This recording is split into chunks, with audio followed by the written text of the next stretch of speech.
So as I'm running this project, this YouTube channel, and I'm doing my best to support Aikido in its growth to a better version, I realized that with so many things going on, a lot of people don't really know that actually one of my main professions is running a professional Aikido dojo.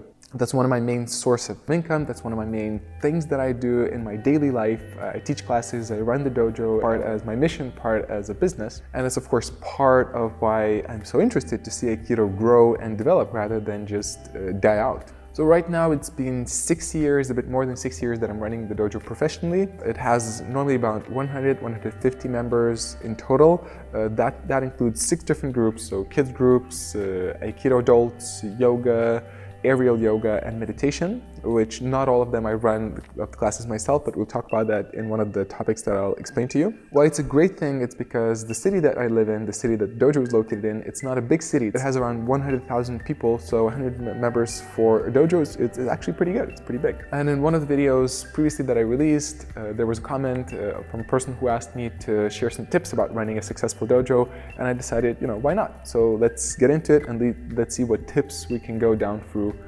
these 10 minutes that we have. So the number one tip that comes to my mind is be diverse. Meaning, if you want to run a professional, let's say, Aikido dojo or any martial art dojo, it's risky to go for just that specific thing. So let's say you want to run a professional Aikido dojo and you teach just Aikido, because different people will come for different things. So for example, if you have Aikido and yoga as in our dojo, very few people will come to Aikido and to yoga, and mostly people who come to Aikido will not go to yoga, but people who come to yoga will not go to Aikido. So if you have 20 members in one group and 10 members in the other, you already have 30 members. Also, if you run a kids program, that's a great way not only to bring in more students, but also to bring in their parents. So people come, bring their children, they watch your classes, and they suddenly become interested and say, you know what, I want to try Aikido or yoga as well. Or the opposite, an adult comes, trains Aikido, and he sees, oh, there's a children's program, so he brings their children. So the circle starts to turn and becomes bigger and bigger,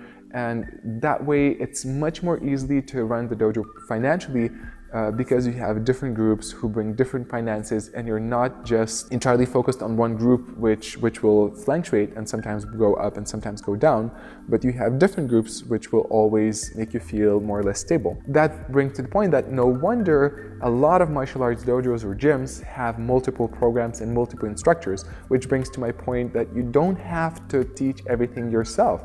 That would be too much. Just re-rent the dojo, offer space to others, or ask your students to teach the children's program, or ask your students to teach one of the adults program per week. Just delegate, don't do it all yourself, and then the dojo becomes much more versatile, much more bigger and wider. Just the last thing I want to suggest to you, if you start to co-work with other people, I would suggest be very careful about giving them too much power. Make sure the dojo is yours, the vision is yours, otherwise the problem will happen, which is called too many chefs in the same kitchen. Because if you have 2 or 3 people who you consider to be equals in running the space, each one of them will have a different vision, and eventually you'll just fall apart and you will hit some walls. So it's best for one person to be the leader and just to welcome others and to be very clear. You are a guest in our dojo, we give you the best space, but I am making the final decisions. Otherwise, you're risking a big crisis in the future. Now, the second tip is define your target audience. Have you ever heard the saying, jack of all trades, master of none? A person who tries to do everything but eventually is good at nothing. Same can happen with a dojo. In other words, if you will try to please everyone with different expectations, you will fail everyone. If you'll try to be good at everything, you'll try to offer everything at the same time, people will come and they won't get enough of anything that they're specifically looking for, just a little bit, and probably they won't stay. They'll go somewhere else where they will get specifically what they are looking for. So my advice is focus specifically on one group and ask yourself, what is your dojo, or not necessarily only the dojo, but what is this specific class about? So if we take Aikido as an example, so is it about traditions? Is it about the sports element? Is it about self-defense? Is it about self-development? Those are distinctly different areas which need a lot of attention on its own. You can add some of them in between, but there has to be the first primary one, which your classes will be defined as what they are giving to people that come. So let's say if you offer self-defense, You can say there will be self-development elements as well, but it's primarily self-defense.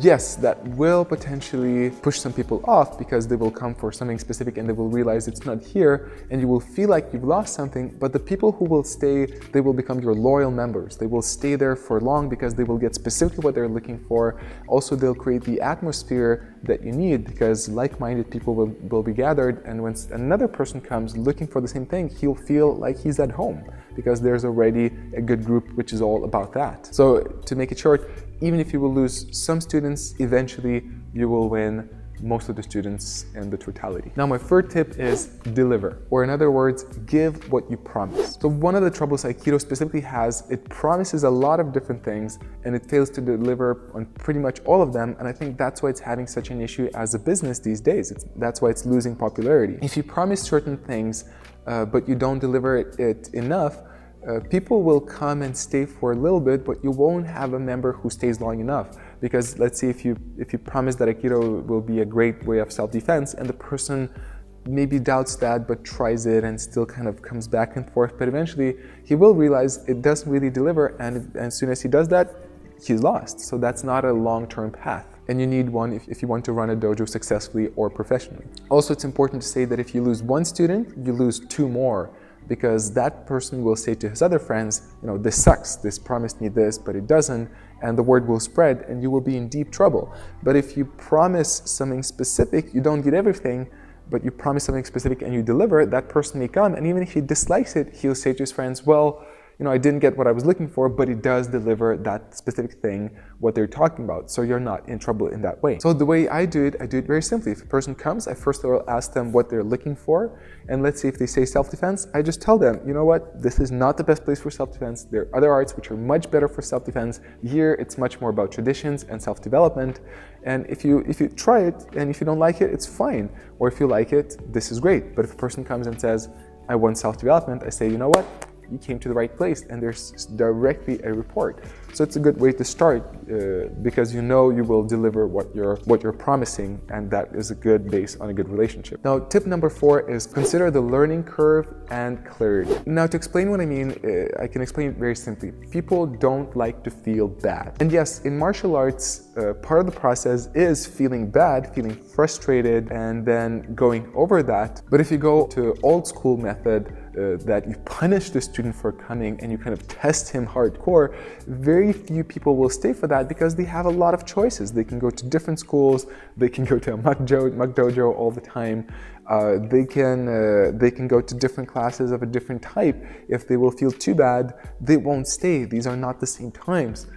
So there needs to be this subtle balance between feeling bad and feeling good. But if you make it too easy, if you make it too good, if you spoon feed him, you go all the way McDojo, you will be in trouble too, because first of all, it may become boring to the student. Then it can also create these godlike creatures who will start to feel like they own everything and they're the best, and this is not good for them as well. And sooner or later, that bubble will pop, and then you will be in trouble again because you will be exposed. So making people feel too good is not the right path either. So as I mentioned before, you need to have the subtle balance of between failure and success. Normally, the way I try to teach classes, is that the person would fail and succeed more or less the same level, at the same equality during the class each time, that they would feel that they have something to develop, something to come back for, that they're not the best, but also that they're capable of doing something, and that they're not bad or something like that. Because if a student comes and he feels like a failure for one class, he may have the nerve to come back again, but if he will feel 3 times as a failure, very few people will still come back because they will think, oh, it's not for me, this is too hard, they'll just switch.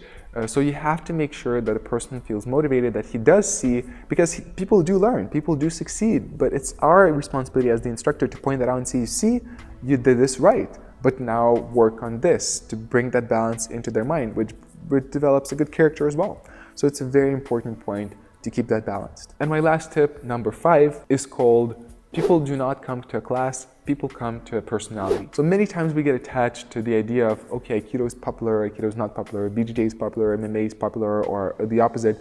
But in the end, it's not just about the style. People who will come because of your school, because of your style, will be the initial step, but whether they'll stay or not depends a lot on you. So it's not just about the style, it's also about how you make people feel about themselves, how you make them feel by being there. I'm not saying, kiss everybody's asses and pretend to be their best friend, but be cool, be supportive, be curious about how they are, what they're doing, be open to share your tips, because one of the things we really miss in our everyday life is role models. We need people that inspire us. We need people who show that we can be better. And if you will be just this kind of cold, hard-ass instructor, you may inspire some people, but I don't think that's going to get you far. But if you're open to people, if you consider them as your family, they will feel that and they will want to come back not only just for the classes, but also for you. And that will also make the standards for the dojo itself. The way you communicate to the students, they will communicate to others.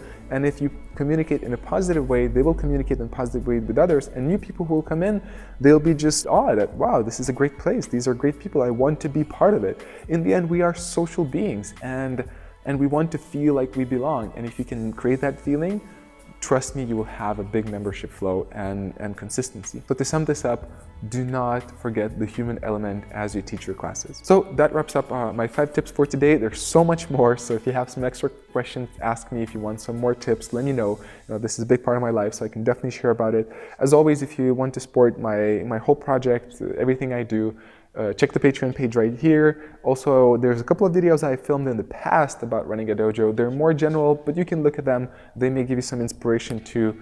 But all in all, as always, I'll leave you with this, and I'll see you on the virtual mat again next time.